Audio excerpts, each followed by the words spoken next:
우리는 지금 계속 창세기 내용 중에 첫 번째 톨레도트 내용을 살펴보고 있습니다. 첫 번째 톨레도트는 내용이 뭐라 그랬죠? 천지 창조의 계보. 천지 창조의 계보. 천지, 그러니까 하나님께서 만드신 자연 만물이 어떻게 태어나서 생육해 가는가. 1차적으로 물론 우리는 여기서 뭐 짐승이 자라가는 것 혹은 또 하나님께서 만드신 그 식물들, 그것은 사람에게 이제 그 양식을 제공하기 때문에 중요하죠, 그죠? 그것이 어떻게 생육하고 번성해 가는가.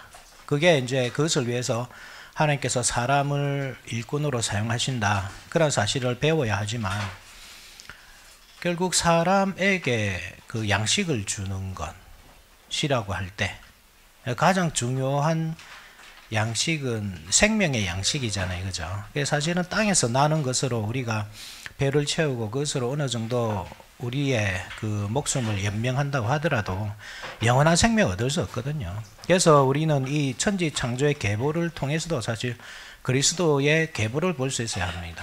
이 짐승, 이 생명과 번성 나온다 할 때 참 짐승이 예수님이시잖아요. 뭐 좀 이상하게 들리지만 사실이잖아요, 그죠? 예수님께서 어린 양으로 오시고 어린 양으로서 하나님께 드려지시고 또 그 옛날 제사장들이 드리던 모든 제물들이 다 그리스도를 상징한다고 할 때 뭐 소나 또 뭐 양이나 염소나 비둘기나 이런 것들이 다 예수 그리스도를 나타낸다고 할 때 그 모든 것들이 결국 예수 그리스도를 바라본다, 그죠? 그래서 결국 사람이 그것을 잘 이렇게 생육하고 번성시켜서 가장 좋은 것으로 하나님께 드린다고 할 때 그 가장 좋은 것은 그 예수 그리스도라는 사실을 우리가 또 배워야 하는 것이고, 식물 또한 마찬가지입니다.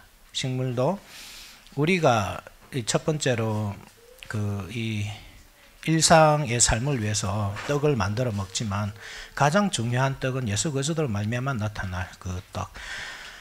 그래서 남자들의 삶이 큰 것이죠. 물론 여성들이 그 자녀를 생산하는 것, 아들을 낳음으로써 여자의 후손을 이어가는 것, 그것이 뭐 아주 중요한 일입니다. 그렇게 구원자가 오시기 때문에. 그렇지만 남자들이 들에서 땀 흘려 일하는 것, 그죠? 그것도 중요하다 그랬습니다. 그것을 통해서 우리의 첫 열매이신 그리스도가 오시기 때문입니다. 그래서 여성들만 해산의 수고를 통해서 그 구원에 참여하는 것이 아니라 남성들도 하나님께서 주신 그 땀 흘리며 수고하는 노동에, 고통에 기쁘게 참여함으로써 그 구원의 일을 이루어가는 겁니다. 그래서 실제적으로 가장 중요한 일꾼은 남자들 중에서도 참된 남자라고 할 수 있죠, 그죠? 남자 중에 남자, 뭐 상남자라고 할 수 있는데, 상남자는 레위인들입니다. 레위인들, 제사장들. 우리가 사모해야 하고 또 가장 궁극적인 목표로 삼아야 할 인간의 모습이 바로 그 제사장들을 통해서 나타나는 거죠. 그죠? 그 제사장들을 통해서 하나님께서 그 제사장들을 부르시고 제사장들에게 어떤 특별한 옷을 입히시고, 그죠? 그 특별한 옷을 통해서 그 죄를 가려주시고 만나주시고 그가 드리는 제사를 받아주시고, 그 모든 것들이 결국 이스라엘 백성들이 사모하고 마땅히 닮아가야 할, 최종적인 목표로 삼아야 할 인간의 모습인 겁니다. 그렇게 함으로써 죄사함이 일어나고 구원이 이루어지는 것이기 때문입니다. 그래서 남자의 일이라고 할 때는 씨 뿌리는 일, 그리고 그 경작하고 그죠? 또 뭡니까? 지키는 것, 경작하고 지키는 그 모든 일들이 1차적으로는 물론 땅에서 이루어지는 그 우리의 일상의 그 삶이지만 동시에 여성과의 어떤 관계, 그죠? 그렇게 태어나는 자녀들, 그렇게도 우리가 알 수 있습니다. 왜냐하면 구약에서 씨라는 거죠. 그 개념 자체가 이 동물성, 식물성 같은 의미가 있거든요. 씨를 뿌린다고 할 때에. 그래서 자녀가 열매가 되는 겁니다. 자식이 열매가 되고. 그래서 남성들이 농사를 잘 지어야 된다고 할 때에 참 유치한 표현이지만 자식 농사. 예, 좀 유치한 표현이지만 그렇습니다. 사실 자식 농사입니다. 이게 가장 중요합니다. 그래서 뭐고 자녀 결국 농사 일에 어떤 남성들이 농사 일에 자기의 노동력을 다 발휘해서 열매를 얻는다고 할 때 가장 중요한 농사는 자식 농사입니다. 자식을 잘 길러내는 것. 그렇게 해서 믿음의 계보를 계속 이어가는 것. 그것이 이제 남성의 역할이죠. 그런 사실을 잘 기억하시고. 그런데 이제 아담과 하와는 사명을 잃어버렸습니다. 그죠? 타락함으로써. 그래서 이 동산에서 가장 중요하게 해야 할 동산에서 그러니까 자기들이 해야 할 이 가장 중요한 일이 동산 안에 있잖아요. 그래서 쫓겨났습니다. 예, 쫓겨났습니다. 그래서 사실은 가장 중요한 일터에서 버림을 당한 겁니다. 거기에서부터 생명나무 실과가 나는 거거든요. 근데 거기에서 쫓겨났습니다. 그러면 이제 모든 일들이 역사가 끝나버렸냐 하면 하나님께서 계속 사명을 주시는 거죠. 그래도 수고하는 해산의 고통을 당해야 되고, 그리고 이 땀 흘리며 수고하는 농사 짓는 일을 감당해야 된다. 그것을 통해서 하나님께서 계속 사명을 이어주시는 것입니다. 그래서 비록 사람이 타락하여서 당연히 하나님 앞에 쫓겨나야 하지만 하나님은 계속 은혜를 베풀어 주심으로써 구원의 일이 끊어지지 않도록 은혜를 주시는 그것을 알 수 있죠. 그래서 비록 하나님께서 주시는 것이 징계라 하더라도 해산의 고통이 사실 징계잖아요. 그리고 땀 흘리며 수고하는 고통이 사실 징계거든요. 그렇지만 그것을 통해서 그 징계를 기쁘고 감사하게 감당할 때에 그것을 통해서 하나님이 구원을 이루어 주실 것이라는 그 약속이 담겨 있기 때문에 사실 이 징계 자체가 또 복이 되는 겁니다. 그죠? 네, 그런 사실 잘 기억하시고 오늘은 4장으로 넘어갑니다. 4장에는 이제 첫 번째 열매가 나타나는 장면입니다. 그죠? 하나님께서 아담과 하와에게 해산의 명령을 주셨다고 할 때 그 첫 번째 해산이 나타나는 장면이 4장입니다. 그래서 가인이 딱 태어납니다. 가인이라는 이름에는 창이란 뜻입니다. 창, 찌르는 것, 그죠? 그런데 이 사실 언어 유희거든요. 얻다, 그러니까 카나, 얻다라는 하나님으로 말미암아 내가 아들을 얻었다. 아들이라고 할 때 사실 그냥 어린 아기를 얻다 할 때는 다른 표현이 있습니다. 욥기 3장 3절 한번 보실까요? 욥기 3장 3절 보시면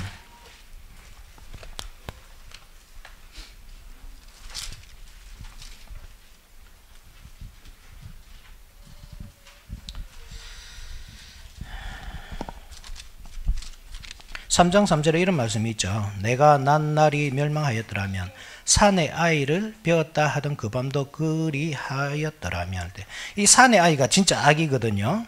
이 아기는 게벨이랍니다. 게벨, 그죠? 게벨이 정상입니다. 내가 그래 게벨을 가졌다 이래야 맞단 말입니다. 그런데 게벨이 아니고 이시라는 말을 습도했습니다. 이시라는 말은 성인 남자, 그죠? 이 하와가 어떤 표현을 쓴지 한번 보십시오. 하나님께서 내가 너의 후손을 통해서 구원자를 보내줄 것이다 약속을 하셨고, 하와는 내가 하나님으로 말미암아 이 남자 어른을 얻었다. 그리고 그의 이름은 창이다. 이렇게 이름을 붙여주는 겁니다. 카나, 가인, 일종의 언어 유희죠. 하나님께서 주신 창입니다. 그 창이 뭘 하는 창이겠습니까? 마귀 사탄의 머리를 깨뜨린 창이겠죠. 마귀 사탄으로 말미암아서 이 에덴 동산에서 쫓겨났습니다. 그죠? 아담과 하와는. 이 사람들의 목표는 결국 가나안 땅으로 가나안 땅이란다. 에덴 동산으로 다시 돌아가는 것입니다. 거기에 생명나무 실과가 있습니다. 거기 가야 영생이 있고 하나님과 연합이 있고 예배가 있고 다 있습니다. 그래서 거기로 가는 것이 목표였고, 첫 번째 아들이 딱 태어났을 때 이 아이가 바로 그 아이구나, 그렇게 생각했던 것입니다. 그런데 여기에는 이 죄의 그림자가 살짝 드리워져 있는 것을 보게 됩니다. 원래 아이의 이름은 아버지가 짓게 됩니다. 그렇죠. 남자가 지어야 정상입니다. 성경 전체에 나타나는 것이 대부분 그렇습니다. 남자 어른이 짓습니다. 아버지가. 하나님께서 이름을 주시기도 하고 아버지가 또 그 이름을 짓기도 하고 그렇습니다. 그런데 여기서는 하와가 이름을 짓죠. 하와의 그래서 이 그 구절을 가지고 뭐 좀 논란이 있습니다. 이게 하와의 신앙 고백인지 아니면 하나님께 대한 어떤 그 반항적인 표현인지, 너무 배가 아파서 고생해서 넣어놓고는 하나님께서 그렇게 나를 고생시켜서 드디어 아가 태어났습니다, 이렇게 반항적인 어조로 말했다 하는 사람도 있고 뭐 그렇습니다. 어쨌든 중요한 것은 여자가 이 가인의 이름을 지었다. 그러니까 최초에 하나님께서 사람을 만드실 때는 하나님, 그 다음에 하나님의 명령을 따르는 남자, 또 남자라는 이 머리에 다스림을 받는 여성, 이 구조였단 말입니다. 그 구조가 여성이 사탄의 말을 듣고 또 그대로 남성에게 행하는 그 구조로 바뀌잖아요. 그러니까 하나님, 남자, 여자의 어떤 이 위계 질서에서 사탄, 여자, 남자로 바뀌거든요. 그 그림자가 아직 남아있는 겁니다. 아담이 사실 이름을 지어줘야 되는데 하와가 뭐 좋은 이름, 좋은 뜻이든 나쁜 뜻이든 간에 이 하와가 머리 역할을 하고 있죠. 하나님께서 이렇게 나에게 구원의 이 구원자를 보내주셨군요. 뭐 좋은 표현입니다, 그죠? 그렇지만 이게 어떤 이 질서가 흐트러져 있는 그 모양이 나타나고 있습니다. 죄의 어떤 그림자가 계속 이렇게 짙게 나타나고 있는 겁니다. 이게 대조되는 것이 나중에 셋을 낳을 때거든요. 셋을 낳을 때 한번 보십시오. 아담이 다시 자기 아내, 25절이죠. 아담이 다시 자기 아내와 동침하며 그가 아들을 낳아 그의 이름을 셋이라 하였으니, 아담이 또 셋일 때 이름을 짓죠. 그죠? 가인이 태어났을 때 하와가 이름을 짓고 셋이 태어났을 때 아담이 이름을 짓습니다. 결과도 분명히 다르게 나타나지만 그 시작에도 분명히 차이가 있습니다. 우연이 아닙니다, 그죠? 예. 그래서 이런 이 좀 세세한 부분들을 한번 보시면서 가시면 이 성경을 읽는데 참 많은 유익을 얻을 수 있겠죠. 가인은 어떤 사람이었습니까? 가인은 농사 짓는 사람이었습니다. 농사는 그 시대에 아주 중요한 일이었습니다. 왜냐하면 아직까지 육식이 허락되지 않던 때였죠, 그죠? 육식은 이 노아 홍수 이후부터 주어지거든요. 육식이 허락되고 대신에 피는 먹지 마라 이렇게 허락되기 때문에 이때는 유일하게 사람이 먹을 수 있는 음식이 식물이었습니다. 그러니까 가인의 일이 무엇이냐면 장남으로서, 여자의 후손으로서 실제로 그 가정의 생업을 책임지고 있는 겁니다. 물론 이것이 다가 아니죠, 그죠? 정말 중요한 것은 뭐라 그랬습니까? 정말 중요한 열매는 예수 그리스도라는 열매입니다. 사람이 그것을 먹어야 영생하지, 이 땅에서 나는 식물을 아무리 건강하고 좋은 것으로 먹어도 결국 사람은 죽게 됩니다. 그냥 어떤 일시적일 뿐이죠, 이 땅에서 주어지는 식물이라는 것은. 그렇지만 가인은 어쨌든 그러한 중요한 역할을 하고 있습니다. 자기의 가족을 먹여 살리는 일을 하고 있습니다. 그 이름도 구원자라는 이름을 가지고 있습니다. 사탄의 머리를 깨뜨릴 자입니다. 너는 나의 창이다, 우리의 창이다. 사탄의 머리를 깨뜨리고 우리를 하나님께로 인도할 바로 그 사람, 하나님께서 약속하신 그 아들이다. 이 장남이죠. 그러니까 얼마나 사실 가인에게 많은 그 스포트라이트가 딱 집중되어 있습니까? 그죠? 요 하나만 봐도 부모도 그 정도로 기대를 걸고 있겠지만 가인 자신도 어떻겠습니까? 가인 자신도 굉장한 프라이드를 가지고 있을 겁니다. 자기가 어떤 하고 있는 일, 그죠? 그리고 부모들이 자기에게 걸고 있는 그 기대, 그 모든 것들이 엄청 이렇게 자만심을 갖게 하지 않겠습니까? 그렇지만 아벨은 어떻습니까? 아벨은 사실 별 이런 뜻이 없습니다. 굳이 뭐 찾자 뭐 허무하다 뭐 이런 뜻 거죠. 그러니까 첫 번째 아들을 이제 하나님께서 이렇게 주셨다 하고서는 둘째 아들에 대해서는 별로 큰 기대를 가지지 않습니다. 그리고 아벨의 직업은 양치는 자. 양쳐서 어디에 씁니까? 그 당시에 육식이 허락되지 않았다고 할 때에 그냥 뭐 가죽 옷이었죠, 그죠? 가죽 옷을 만들고 뭐 그 정도 일이었겠죠. 그리고 그 뭐 하나님께서 제사를 드리라 이런 의미는 없었지만 말씀은 없었지만 첫 번째 그 아담과 하와의 죄를 가리기 위해 어떤 짐승이 죽는 모습을 보면서 이 죄를 가리기 위해서는 어떤 짐승이 피를 흘려야 되겠구나 하는 믿음으로 그죠? 길렀을 수도 있습니다. 양을 기르면서 그 가죽으로는 그 가족들의 옷을 의복을 제공하고 그 고기로는 하나님께 짐승의 제사로 바쳐드리는 그런 목적으로 했을 것입니다. 그렇지만 이것이 크게 중요성이 있게 보이지는 않습니다. 왜냐하면 구약의 제사는 이 고기로만 드리는 제사만 있는 게 아니거든요. 식물로도 제사를 드립니다. 소제 있잖아요, 소제, 그죠? 그래서 그 가인의 어떤 그 일로도 충분히 하나님을 기쁘시게 할 수 있고 아벨의 일로도 하나님을 기쁘시게 할 수 있고 하나님 편에서 볼 때는 직업에 귀천이 없죠. 둘 다 중요한 직업이죠. 그렇지만 사람 편에서 볼 때는 가인의 직업이 훨씬 중요하죠. 그죠? 경제적으로 볼 때 그렇습니다. 이 두 사람이 다 같이 이제 제사를 드립니다. 그때 하나님은 아벨의 제사를 받습니다. 여기서 이제 많은 논란이 생기는 거죠. 여러분들도 헷갈릴 겁니다. 왜 똑같은 제사를 드리는데 가인의 제사는 안 받으시고 아벨의 제사는 받으실까?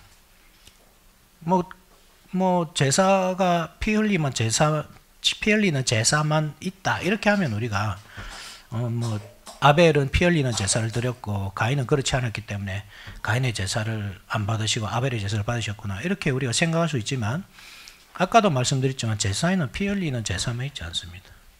곡식으로도 제사를 드릴 수 있습니다. 그러면 이제 헷갈린 거죠. 이거 어떻게 해석해야 되는가?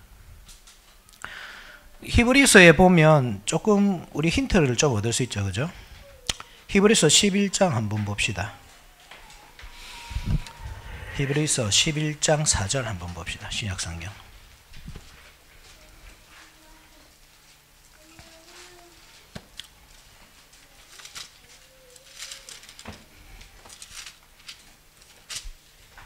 (11장 4절) 같이 한번 읽어볼까요? 시작. 믿음으로 아벨은 가인보다 더 나은 제사를 하나님께 드림으로 의로운 자라 하시는 증거를 얻었으니 하나님이 그 예물에 대하여 증언하심이라. 그가 죽었으나 그 믿음으로써 지금도 말하느니라. 여러분 차이를 좀 아시겠습니까? 차이가 뭐 같습니까?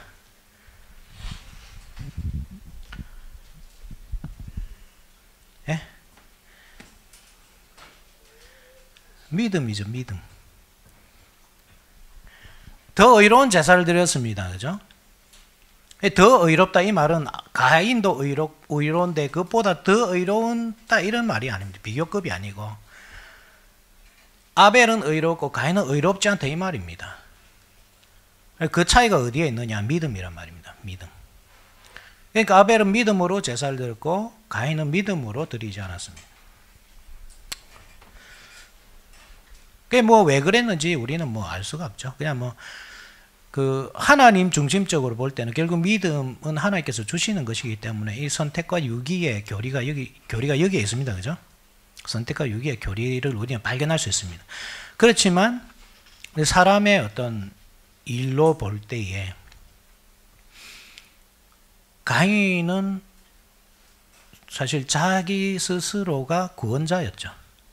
부모들도 그렇게 생각했습니다. 아담과 하와도 가인을 구원자로 알고 있었고 자기 스스로도 그렇게 생각했습니다. 자기가 다 먹여 살리니까. 온 가족의 생계를 책임지잖아요. 그것으로 자기가 구원자라고 생각했습니다. 그러니까 제사를 드려도 믿음으로 드리지 않는 거죠. 자기가 농사한 것 중에서 그죠? 대충 한 묶음 가져다가 그냥 이렇게 요식 행위처럼 그렇게 제사를 드린 거죠. 아벨은 믿음으로 제사를 드렸습니다. 자기의 짐승 가운데 가장 좋은 것으로 첫 새끼, 그죠? 첫 새끼. 가인은 보십시오. 가인은 땅의 소산으로 제물을 드리잖아요. 원래 첫 번째 소산으로 드려야 합니다. 그죠? 가장 좋은 것.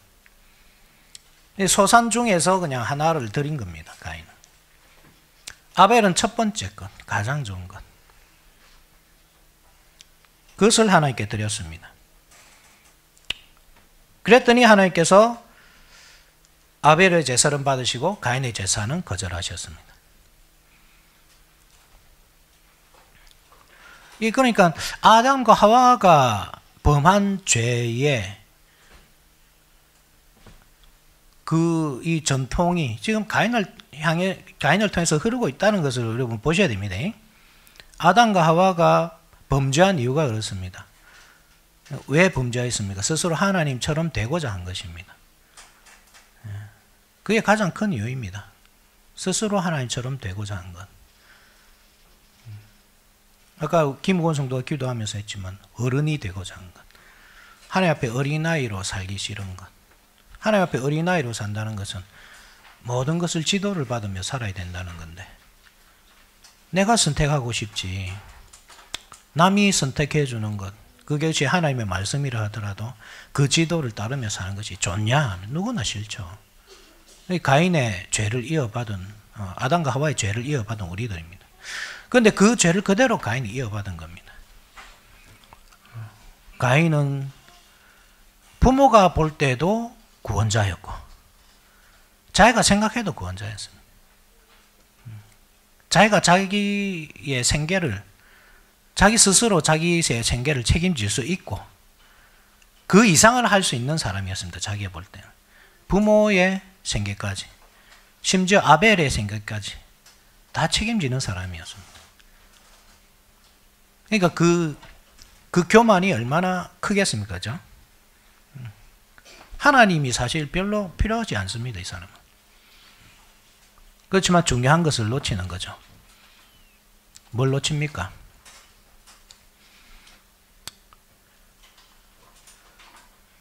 그리고 하나님께서 자라게 하십니다. 하나님께서 열매 맺게 하시고 이 원리를 모르는 거죠. 자기만 잘난 줄 알지 그 식물이 열매를 맺기까지 어떤 일이 일어나는지는 생각을 안 하는 거죠. 하나님께서 의인과 악인에게 해를 비추시고 비를 내려주시고 그렇게 식물들이 자라게 하시고 열매를 맺게 하신다는 사실을 알지 못하는 거죠. 범죄하고 나서야 깨닫습니다. 하나님께서 가르쳐 주십니다. 한번 보십시오. 12절 한번 보십시오. 12절. 같이 읽어볼까요? 12절. 시작. 내가 밭을 갈아도 땅이 다시는 그 효력을 내게 주지 아니할 것이요 너는 땅에서 피하며 유일하는 자가 되리라. 땅이 효력을 주지 않습니다. 이제는.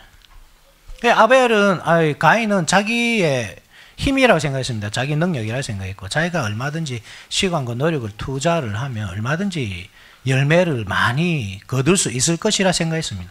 그런데 하나님께서 안 준다 이러면 끝입니다. 여러분 이 사실 여러분들 명심하셔야 됩니다.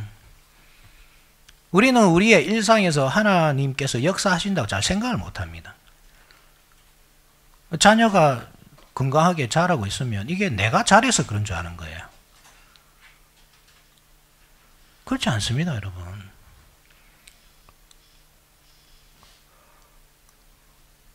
그 바벨론의 느부갓네살이 이 커다란 도시를 누가 지었느냐, 교만하게 막 지붕에 올라가서 그래서 할 때 하나님께서 어떻게 하십니까? 지혜를 빼앗아가죠. 지혜를 7년 동안 짐승처럼 살아갑니다. 지혜를 잃어버리고 총명을 잃어버리고. 그게 사람입니다. 우리는 이 성령께서, 하나님께서 얼마나 큰 능력으로 이 세상을 움직여 가시는지 몰라요. 우리는 내 심장은 내가 건강해서 뛴다고 생각하는 거예요. 내 폐는 내가 이렇게 막 의지로 움직여서 움직인다고 생각하는 거예요. 하나님께서 그 세세하게 미묘한 것까지 다 책임지시고 운행하신다는 사실을 믿어야 됩니다. 하나님은 특별한 일에만 임하시는 게 아닙니다. 일반 세상을 다 통치하십니다. 해를 비추는 것, 비를 내리신 것 다 하나님께서 하시는 겁니다. 식물이 싹을 틔우고 자라나게 하시고 열매 맺게 하시는 것. 우리 자녀가 태어나서 모태에서부터 누가 만듭니까? 하나님께서 조성하시잖아요. 모태에서부터 태어나게 하시고 자라게 하시고 지혜를 주시고 어떤 때는 지혜를 빼앗으시고 건강을 주시고 어떤 때는 건강을 빼앗으시고 그렇게 하나님께서 하나하나 다 세상 모든 것들을 다 움직이시는 거죠. 하나님의 손이 얼마나 크고 넓고 능력 있고 무한하신지 하나님의 그 무한성이라고 할 때 여러분 그게 그냥 말뿐인 무한성으로 아시면 안 됩니다. 하나님 무한하신 분이시지 그 부정할 사람이 어디 있습니까? 그런데 우리 일상에서 우리 여러분들 우리는 부정하고 삽니다. 하나님이 정말 무한하신가 할 때 우리가 잘 모르고 살 때가 얼마나 많은지 모릅니다. 그러니까 기도를 안 하죠.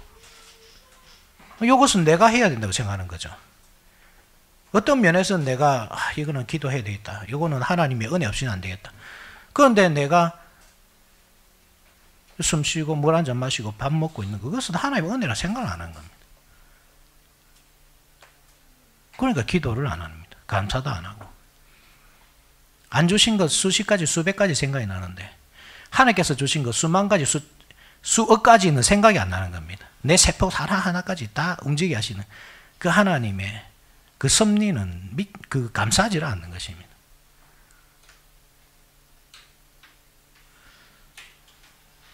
우리가 하나하나 다 생각해 보면 정말 감사할 것이 얼마나 많은지 모릅니다. 나는 내 머리카락이 몇 개인지 모르지만 그죠? 하나님은 우리의 머리카락까지 다 세신 바 되신. 그래 그 정도로 하나님이 우리에 대해서 아는 것이 모르는 것이 없단 말입니다. 머리카락 하나 한 올 한 올 다 나게 하신단 말입니다. 한 올 한 올 빠지게 다 하시고 우리는 다 그 뜻을 알지 못하죠. 그죠? 우리가 알 수 있는 것은 하나님께서 계시해 주신 것 그것만 알면 됩니다. 그런데 왜 머리카락이 왜 빠질까? 내 머리는 왜 희게 될까? 노안은 왜 올까? 노안이 안 오면 뭐 성경책 보기도 더 좋고 하나님께도 좋은 것 아닙니까? 이렇게 뭐 항변할 수도 있잖아요. 하나님 내가 노안이 와가지고 성경 못 보는 거 하나님께 좋을 게 뭐 있습니까? 눈 좀 좋게 해주십시오. 이렇게 할 수도 있잖아요. 우리는 모릅니다. 그 모든 하나님의 하시는 일을. 그렇지만 하나님께서 섭리해 가신다는 사실을 알기 때문에 기도하고 뭐 주시면 주신 대로 감사하고 안 주시면 안 주신 대로 또 감사하고 주신 것이 무엇인지 하나하나 다 세보면서 찬송을 드리면서 사는 것입니다. 그것이 사람의 삶입니다. 내가 다 할 수 있다 하다가 결국 다 뺏겨 보면 아이고 이게 내 힘이 아니었구나 이걸 알게 되는 겁니다. 내가 운전을 잘해서 사고 안 나는 줄 알았는데 하나님께서 다 이끌어 주셨구나 인도하셨구나 하나님께서 보여주셨구나. 그 사고 나보면 아는 거예요. 가인이 딱 그 모습이 우리의 모습이란 말입니다. 그게 내가 구원자인 것처럼 내가 내 가정을 다 책임지는 것처럼 내 삶의 주인은 나인 것처럼 내가 노력 여하에 따라 나는 잘 살 수도 있고 건강하게 살 수도 있고 100세까지 살 수도 있고 내가 내 건강 잘못 관리하면 빨리 죽을 수도 있고 다 나한테 여러분 영광을 돌리지 않습니까? 그렇게 사람을 의지하고 사람을 바라보고 사람에게 기대하고 그 배후에서 움직이시는 그 하나님의 전능하시고 무한하신 그 손에 대해서는 우리가 잊고 지내는 겁니다. 그게 죄입니다. 죄. 거기서부터 출발합니다. 모든 죄가. 아담과 하와의 죄가 거기서부터 출발했듯이 가인의 범죄도 거기서부터 출발합니다. 그러니까 얼마나 꼴보기 싫습니까? 자기가 먹여 살리는데. 아벨 분명히 자기가 먹여 살리는데 자기가 훨씬 훌륭한 사람인데 하나님은 가인이 아니라 아벨의 제사를 받으시는 거죠. 자존심 상하죠. 자기가 구원자로 생각했는데. 제사를 받으신다는 뜻 자체가 하나님께서 저 멀리서 달나라에서 만왕경을 보면서 네 제사는 정성이 있구나, 합격. 가인 니는 정성이 없다, 불합격. 이렇게 안 하신다고 했잖아요. 하나님께서 임재하십니다. 제사를 받으시는 뜻은. 하나님께서 임재하셔서 그 향기를 흠명하십니다. 그러니까 하나님께서 아벨의 제사에 임재하신 겁니다. 비록 몸은 못 들어갔죠. 그 에덴 동산에. 그죠? 몸은 못 들어갔습니다. 그렇지만 그 영혼은 이미 이르렀습니다. 에덴 동산에. 낙원에 하나님이 계신 곳에. 하나님께서 임재하시니까. 이거 은혜 아닙니까? 은혜. 은혜잖아요. 가인은 왜 이것을 은혜로 생각 안 할까요? 자기가 해야만 되는 겁니다. 자기만 해야만. 이게 자기 중심성이 얼마나 무섭습니까?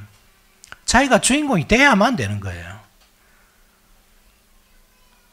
하나님께서 세워주신 그 직분자, 그를 통해서 만나주신다는 그 사실, 그것에 대해서 감사하지 못하는 겁니다.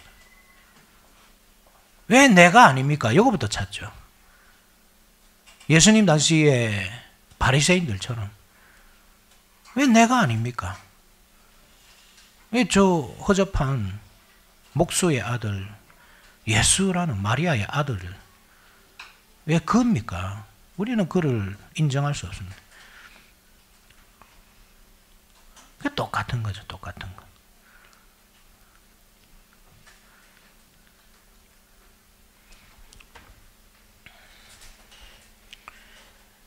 이 아벨 덕분에 가인도 하나님을 만난다 사실 여러분 아십시오.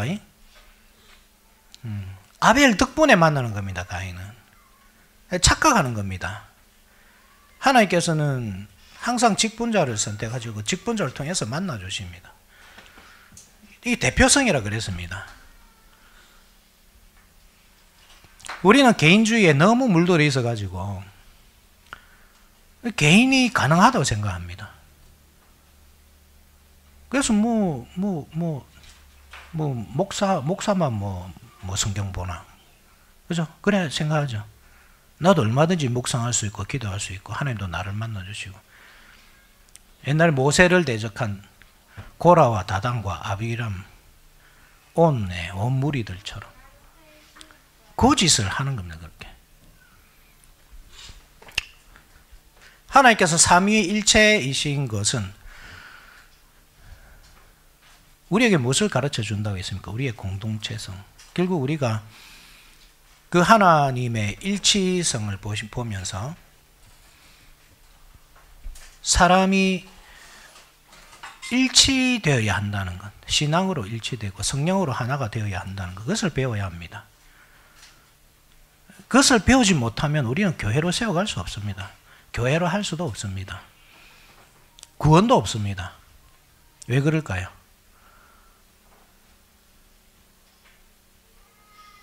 가인으로 말미암아 우리가 다 죄인이 되었다는 사실을 못 믿습니다. 우리가 개인주의로 보면. 우리가 공동체성으로 이해할 때 우리가 가인의 죄가 내 죄구나 이렇게 알 수 있습니다. 가인의 죄가 내 죄가 아닌데 회개하겠습니까 여러분? 회개 안 합니다. 선하게만 보는 겁니다. 내 자녀도 선하게 보이죠. 한없이 맑고 그죠? 투명하게 보이잖아요. 우리 아기가. 그러니까 가인의 공동체성을 믿지 못하면 우리가 가인 안에 있었다는 사실을 믿지 못하면 우리 회개도 할 수 없습니다. 회개 안 하는데 우리가 어떻게 그리스도의 나라로 옮겨가겠습니까? 그 그리스도를 머리로 삼고 우리가 온 공동체가 그 구원의 여정에 동참을 하겠습니까? 이 공동체성을 여러분들이 이해 못하면 구원은 불가능합니다.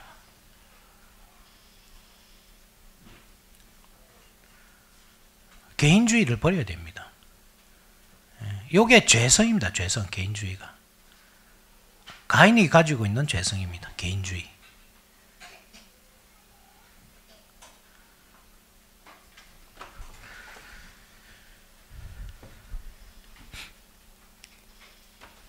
하나님은 가인이 죄를 지을 것을 아셨습니다. 그죠? 이 3절부터 5절까지인데 한번 쭉 한번 봅시다. 세월이 지난 후에 가인은 땅에서 손으로 제물을 삼아 여호와께 드렸고 아벨은 자기도 양의 첫 새끼와 그 기름으로 드렸더니 여호와께서 아벨과 그의 제물은 받으셨으나 가인과 그의 제물은 받지 않으신지라 가인이 몹시 분하여 안색이 변하니. 그죠? 안색이 변하였다. 여호와께서 가인에게 이르시되 내가 분하여 하면 어찌 됨이며 안색이 변하면 어찌 됨이며. 하나님은 이제 보고 계신 거죠. 네 그렇게 하는 이유가 뭐냐 이겁니다. 우리가 생각해봐도 그렇죠. 그렇게 할 이유가 없잖아요. 자기가 그래 열심히 일해서 가정을 먹여 살린다. 감사한 일입니다. 그래 수고했다 그동안에. 근데 하나님이 아벨을 통해서 만나 주신다. 그것은 질투할 일이 아니고 그냥 감사할 일입니다. 가인이 자기 의지가 아닌, 그죠? 하나님의 은혜로 첫 번째로 태어나고 또 농사 짓는 자로서 역할을 부여받았듯이 가정을 먹여 살리는 일을 부여받았듯이 하나님 또 아벨을 택하셔서 아벨의 제사를 받으시는 겁니다. 그러면 감사하면 되죠. 자기가 가진 것에 만족하면서 감사하면서 살아야 되는데 자기가 가진 것도 자기가 잘나서 그렇고 자기가 못 가진 것도 재수가 없어서 그렇고 이렇게 생각하는 거죠. 하나님의 섭리를 전혀 보지 않는 겁니다. 그러니까 이것은 의아스러운 거죠. 의아스럽다 야 가인아 도대체 왜 그러노니? 이게 네가 왜 화를 낼 일이지 이게? 하나님께서 어떤 사람 택하셔서 이렇게 사용하시고 어떤 사람 택하셔서 이렇게 사용할 권리가 없으시냐? 똑같은 말이죠. 그 말과. 그죠? 7절 봐주십시오. 내가 선을 행하면 어찌 낯을 들지 못하겠느냐. 낯을 들지 못한다. 이 말은 하나님께서 해를 내려주십니다. 그죠? 요한은 내게 복을 주시고 너를 지키시기를 원하며 요한은 그의 얼굴을 내게 비추사 은혜 베푸시기를 원하며 요한은 그의 얼굴을 내게로 향하여 드사 평강 주시기를 원하노라. 그 축복을 할 때 하나님의 백성들 어떻게 합니까? 그 얼굴을 바라봅니다. 하나님의 얼굴을. 사죄 없이는 불가능합니다. 여러분. 사죄 없이 우리가 하나님의 얼굴을 어떻게 바라봅니까? 죽지. 죄인이. 근데 우리는 하나님께서 우리에게 복을 내리실 때 제사장이 축복을 할 때 하나님의 얼굴을 들고 바라봅니다. 왜 그렇습니까? 사죄가 일어나기 때문입니다. 제사를 받았기 때문입니다. 우리가 예수님으로 말미암아서. 그런데 가인은 얼굴을 들지 못하고 있는 겁니다. 왜 그렇습니까? 이게 제사에 참여 안 하니까 그렇죠. 믿음으로. 물론 아벨이 구원자가 아닙니다. 그죠? 그림자죠. 그림자. 참된 구원자는 장차 오실 예수 그리스도잖아요. 그렇지만 아벨은 하나님께서는 그 아벨이라는 그림자를 통해서 예수 그리스도께서 어떻게 오시고 어떻게 제사를 드리실지 보여주시잖아요. 다른 게 필요하지 않습니다. 믿음으로 그 제사에 참여하면 됩니다. 참여하고 감사합니다. 그 예배를 드리고 사죄의 은혜를 얻고 하나님을 바라보면 되잖아요. 이 불신앙의 죄가 얼마나 무서운지. 얼굴을 못 드는 거예요. 하나님 앞에서. 사죄를 못 드는 거예요. 그런데 낯짝은 더 두껍습니다. 이게 죄가 있는 채로 하나님 앞에 서 있습니다. 아담과 하와는 하나님 앞에서 두려워서 나무 뒤에 숨었습니다. 근데 가인은 숨지를 않습니다. 죄가 있는 채인데도. 그러니까 지금 더 완악해지고 있는 거죠. 사람이. 죄가. 가면 갈수록 죄가 지금 커져가고 있는 겁니다. 이렇게 노아의 홍수까지 이어지겠죠. 그죠? 하나님께서 심판을 안 하시면 안 되게끔 그 죄가 계속 자라가는 건데, 이 사람의 세상에서. 우리는 지금 가시와 은건키가 어떻게 싹을 맺어서 온 세상으로 뻗쳐나오고 있는지 그 그림을 볼 수 있어야 된다. 여기서. 가인이 그 중에 하나였습니다. 하나님께서 아담과 하와는 마귀 사탄의 머리를 깨뜨리라고 창이라는 이름을, 스피어, 창이라는 이름을 지어줬지만 가인은 그 창으로 자기의 동생을 찔러 죽입니다. 반대죠. 하나님께서 주신 그 재능으로 마귀 사탄의 사역자 노릇을 하고 있는 겁니다.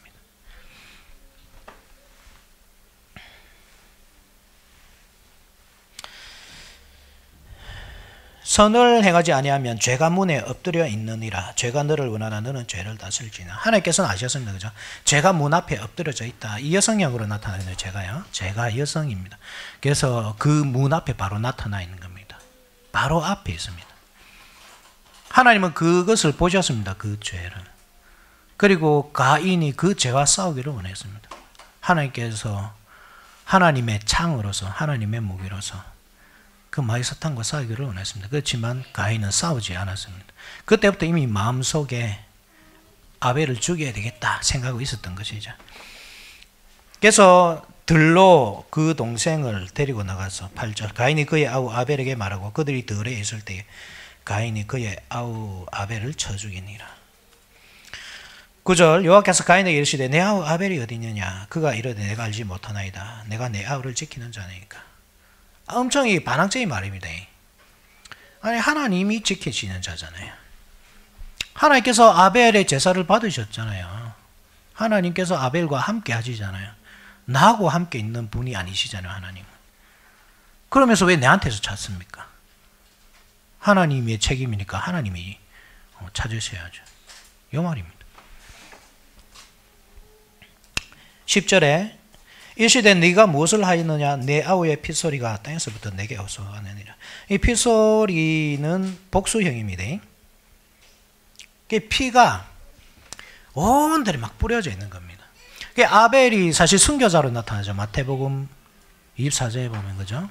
그러므로 의인 아벨의 피로부터 성전과 제단 사이에서 너희가 주인 바락의 아들 사갈의 피까지 땅에서 흘린 모든 피를 너희가 감당해라. 여기서 아벨이 시작입니다. 그죠? 아벨이 시작. 아벨은 창세기 초반에 나오고 첫 번째, 그러니까 의인이죠. 첫 번째 순교자. 그리고 바락의 아들 사가랴는 역대기에 나오는 순교자입니다. 시작부터 끝입니다. 그러니까 우리 성경에서는 끝이 말라기 성경이잖아요. 말라기. 그렇지만 원래 히브리어 성경, 원어 성경에는 우리는 72년 성경의 순서를 따르지만 원어 성경에는 말라기가 중간에 있습니다. 토라, 케투빔, 네빔, 케투빔 이렇죠. 그죠? 타나크, 그렇죠? 네비임, 케투빔. 그러니까 네비임에는 이제 전기 선지서, 후기 선지서 이렇거든요. 여호수아부터 열왕기까지 전기 선지서. 그리고 이사야부터 말라기까지 후기 선지서 이렇거든요. 그게 중간에 있습니다. 마지막이 어디냐 하면 역대기입니다. 역대기. 역대기가 끝입니다. 이게 유대인의 타나크입니다. 그러니까 한번 보시죠. 시작부터 끝까지 첫 순교자부터 마지막 순교자까지 유대인 너희들의 책임이다 이 말입니다. 예수님의 말씀이. 아벨이 첫 번째 순교자죠. 어떻게 첫 번째 순교자가 됩니까? 어떻게 의인입니까? 순교라는 개념은 믿음을 지키다가 죽는 것이잖아요. 그렇지 않습니까? 내가 운전하다가 사고 나서 죽었다. 이거를 순교라고 하지 않습니다.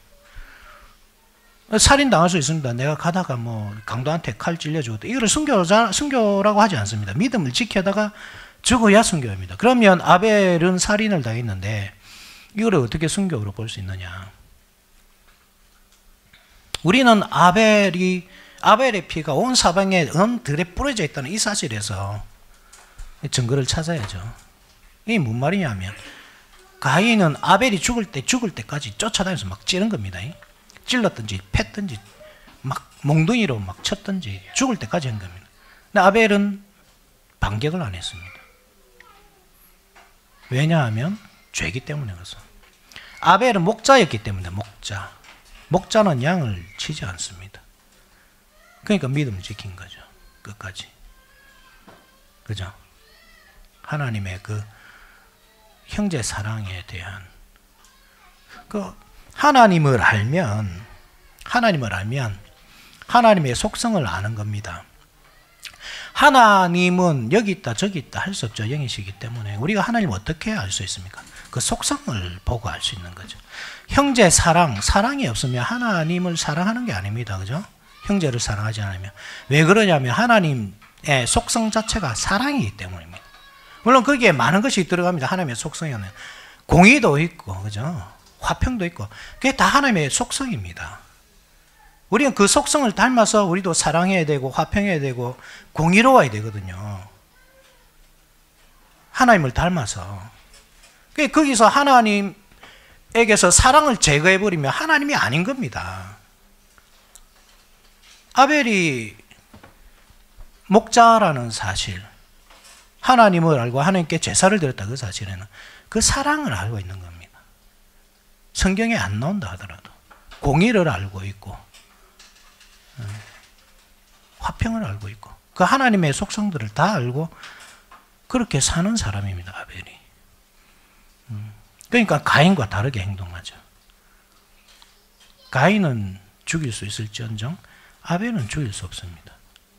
하나님의 사랑을 가지고 있기 때문에 그렇습니다. 복수를 안 합니다.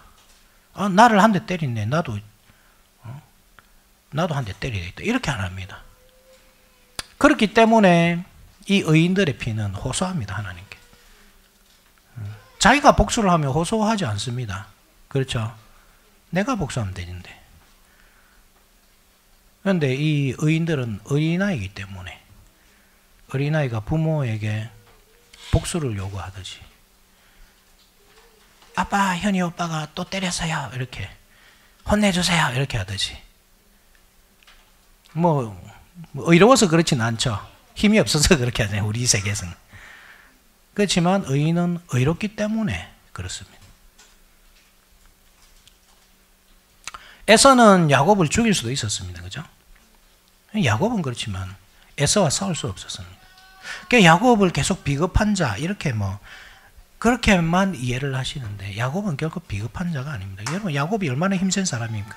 밤새도록 천사와 씨름을 한 사람입니다. 여러분 중에 그만한 체력이 있습니까? 우리 중에서 제일 덩치 큰 범수씨 그렇게 할 수 있겠습니까? 밤새도록 천사와 씨름하겠습니까? 그러니까 이 야곱이 얼마나 힘이 센 사람인지 강한 사람인지 아셔야 됩니다. 정말 강한 사람입니다. 그렇지만 싸우지 않습니다. 같이 아벨과 에서와. 그죠? 이게 다른 점입니다. 위선자와 의인이 다른 점입니다. 복수를 하지 않습니다. 그래서 이 의인들의 피는 외치는 겁니다. 땅 밑에서 우리의 원수를 갚아주셔서 우리를 신원하여 주시옵소서. 언제까지 신원해 주지 않으시겠습니까? 의인들이 외칠 수 있는 겁니다. 아벨이 의인인 이유를 알겠죠? 그죠? 성경에 정확하게 아주 자세하게 세세하게 묘사하지 않습니다. 그렇지만 이 교리라는 것은 성경 전체에서 흘러나는 거죠. 그죠? 그래서 우리는 알 수 있습니다. 아벨이 왜 의인인지. 그래서 쫓겨납니다. 땅에서 쫓겨납니다. 가인은 자신의 힘으로 농사를 짓고 얼마든지 노력 여하에 따라서 부자도 될 수 있고 가난하게 될 수 있고 다 자기 힘으로 생겼는데 하나님께서 야 땅이 더 이상 너에게 효력을 내지 않을 것이다. 너는 땅을 떠나라 이렇게 합니다.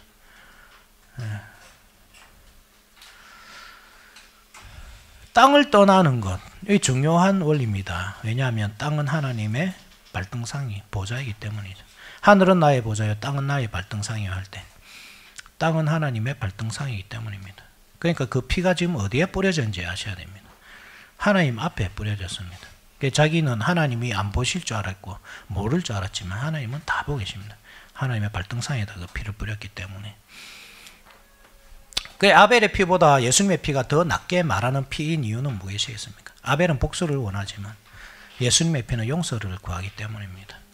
우리도 다 같이 그 예수님의 그 십자가 형벌에 다 참여한 사람들입니다. 예수님이 내 죄 때문에 죽은 겁니다. 그러니까 우리는 소극적으로 죄인이었고 예수님은 그 죄를 용서해 주셨다 이게 아닙니다. 우리는 적극적으로 예수님의 그 죽음에 참여한 자입니다. 예수님의 죽음에 내몬 자들입니다. 우리는. 예수님께서 우리에게 복수를 요구하셔야 됩니다. 원래는 아벨이라면 그렇죠. 그런데 예수님은 복수를 요구하지 않습니다. 용서를 구합니다. 그래서 우리가 사함을 얻죠. 땅에서 피하고 유리하는 자가 되라 했는데 나그네가 되라는 뜻인데 가인은 그렇게 하지 않습니다. 나그네가 되라는 말이 나쁜 말이 아니죠. 우리 선조들이 다 나그네였습니다. 예. 내가 험악한 세월을 살았나이다. 야곱이 바로 앞에서 그죠? 나그네 세월을 살았나이다 하잖아요. 나그네 삶 자체가 나쁜 게 아닙니다. 그것은 본향이 있다는 뜻입니다. 그러니까 하나님의 이 심판은 우리가 감사하게 받으면 그게 복이 되는 겁니다. 항상 그렇습니다. 그것을 반항하고 항변하고 반대할 때 그것은 저주가 됩니다. 진짜로. 가인은 성을 샀죠. 그죠? 대신에 16절 보십시오. 가인이 여호와 앞을 떠나서 에덴 동쪽 노 땅에 거주하더니 아내와 동침하며 그가 임신하여 에녹을 낳은지라. 가인이 성을 샀고 그의 아들의 이름으로 성을 이름하여 에녹이라 하니라.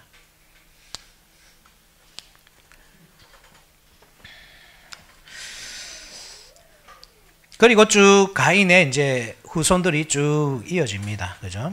야발, 유발, 두발, 가인. 물론 야발이 뭐 가축 치는 자의 조상이 되고 유발이 또 수금 퉁소 잡는 자의 조상이 되고 두발, 가인이 또 뭐 구리와 쇠로 뭐 날카로운 무기를 만드는 자의 조상이 되고 뭐 이런 식으로 해서 이 가인의 후예들이 어떤 문화를 정복해 갔다 뭐 이런 식으로도 이해할 수 있지만 여러분 이 이러한 모든 작업들이 성전 건축과 관련이 있다는 사실을 아셔야 됩니다. 역대기를 보게 되면 다윗이 성전 건축 준비를 하잖아요. 하나님께 소원은 있었지만 하나님께서 그 소원을 들어주지 않습니다. 네 아들 솔로몬을 통해서 건축하겠다. 다윗이 무엇을 준비한지 쭉 보시라고요. 무엇을 준비합니까? 노래하는 자들 준비하죠. 그렇죠? 양치는 자들 다 준비합니다. 다 준비해 놓습니다. 그리고 온갖 금, 은, 동, 철, 그렇죠? 이런 쇠들을 다루는 그런 기술자들을 준비하고, 그리고 이 도구들을 다 준비해 놓습니다. 그리고 그것으로 나중에 성전이 딱 나오는 겁니다. 그러니까 가인의 후예들이 지금 이렇게 하고 있다는 것은 무엇이냐 하면, 가인은 가짜 다윗입니다. 가짜 다윗. 거짓된 성전을 지금 지어가고 있는 겁니다. 거기서 이제 라멕의 노래가 나온 거죠. 가인을 위하여는 벌이 700일인데 라멕을 위하여는 77배에 이르로다. 하나님께서 가인을 해하는 자에게 내가 7배로 갚아주겠다. 그러니까 아무도 가인을 손대면 안 된다. 이렇게 보호의 법이란 말입니다. 그 법이. 그것이 자기에게는 이런 7배를 적용해야 된다. 자기는 작은 상처 하나 때문에 어린 소년을 죽였지만 아무도 나에게 복수하지 못한다. 하나님이 나를 보호해 주기 때문에. 이게 어디서 나오냐 하면 바로 요 앞에서부터 나오는 겁니다. 이미 양치고, 그죠? 음악을 만들고 철을 만들고 여기서부터 나오는 겁니다. 거짓 성전이 이렇게 지금 만들어지고 있는 겁니다. 이 거짓 성전의 특징을 한번 보십시오. 다 자기중심적이죠. 개인주의. 우리가 흔히 가지고 있는 신앙입니다. 이 신앙이. 하나님이 나를 가장 사랑하실 것이라는 그 망상. 이상하죠? 그러면 나를 사랑하시지 않나? 그러면 이렇게 말할 수도 있기 때문에 참 말하기가 그렇습니다. 그런데 예컨대 이런 거죠. 나는 부자가 되어야 되는 겁니다. 나는 잘 살아야 되고. 근데 내 옆에 있는 저 사람은 가난하게 돼도 상관없는 겁니다. 이 자본주의라는 게 그렇잖아요. 이 큰 하나의 이 물질이라는 것이 한계가 명확하거든요. 이 예를 들자면 12조각 피자하고 똑같습니다. 12조각 피자. 12조각 피자를 12명이서 나눠 먹으면 한 조각씩 먹어야 되는 겁니다. 그런데 내가 2조각을 먹으면 어느 사람 못 먹는 거거든요. 그게 자본주의거든요. 무한정으로 놓지 않습니다, 여러분. 어떤 사람이 많이 취하면 어떤 사람은 적게 취할 수밖에 없는 것이 자본주의 논리입니다. 그것을 자유라는 이름으로 선하게 말하는 그게 얼마나 큰 잘못인 줄 알아야죠. 자유가 아닙니다. 그것은 그러니까 성경적이지 않습니다. 우리가 지금 뭐 자본주의를 다 깨부수고 공산주의를 가져. 제가 그 말을 하는 게 아닙니다. 오해는 하지 마시고. 공산주의는 더 악질이죠. 아예 종교의 그 종교의 자유 자체를 말살하잖아요. 개인의 자유 자체를 말살하기 때문에 그 공동체성을 이야기하지만 그 공동체성의 주인이 결국 인간이기 때문에 김일성 수령이잖아요. 이게 더 악한 겁니다. 하나님의 자리를 차지하기 때문에. 근데 자본주의는 선하냐? 그렇지 않다는 말입니다. 착각하시면 안 됩니다. 자본주의는 자유라는 이름으로 이 방종을 허락하는 것입니다. 그게 얼마든지 부자가 될 수 있는 겁니다. 이 자본주의 사회에서는 결국 끝에 하나님이 있느냐? 공산주의는 보니까 그 끝에 김일성이 있더라. 악하네. 그냥 자본주의 끝에는 하나님이 있느냐? 없습니다. 계몽주의라고 항상 이야기하죠. 계몽주의 18세기, 19세기. 계몽주의가 등장하고 사람의 합리성, 이성이 결국 이 땅에 유토피아를 가져올 것이다. 사람들이 그렇게 믿기 시작하면서 무엇을 잃어버렸냐면 초월성에 대한 감각을 다 잃어버렸습니다. 그 이전에는, 계몽주의 이전에는 사람들이 어떻게 생각했냐면 이 물질 세계를 통해서 이 초월적인 세계를 이해했거든요. 그때는 물질을 통해서 그 하나님의 손길을 이해하려고 노력했습니다. 계몽주의 이전에. 그런데 그 이후에는 물질 자체의 목적을 두고 이 초월성에 대한 그 감각을 완전히 상실해 버립니다. 하나님이 없습니다. 그 끝에는, 물질의 끝에는 물질이 있습니다. 자본주의가 그나마 좀 선한 영향력을 발휘할 때가 언제였느냐 하면 그나마 공산주의가 있을 때입니다.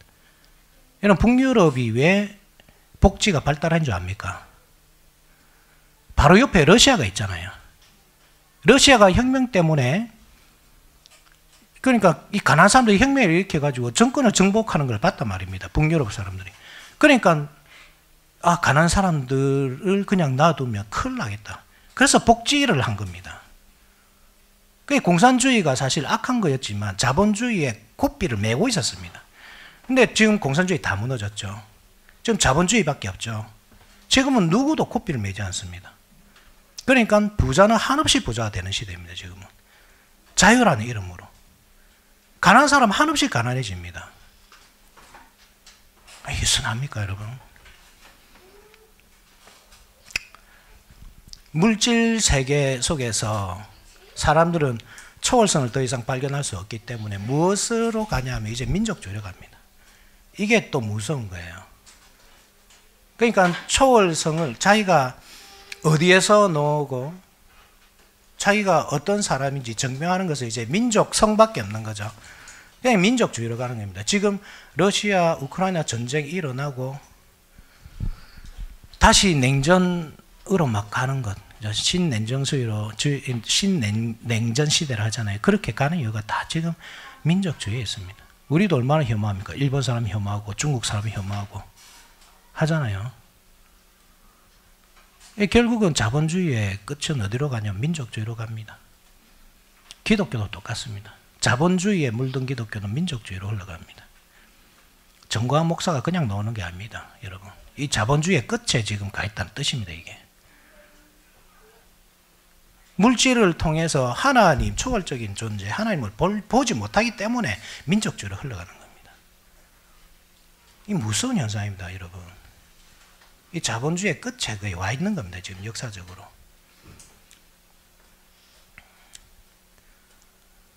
뭐 우리가 뭘 거듭 말씀드리지만 제가 뭐 데모에서 무너뜨리자 이런 말 아닙니다. 그렇지만 우리가 너무 이 자본주의가 막 이 선인 것처럼 온 것처럼 그렇게 생각하시면 안 됩니다. 우리는 다르게 살아야죠.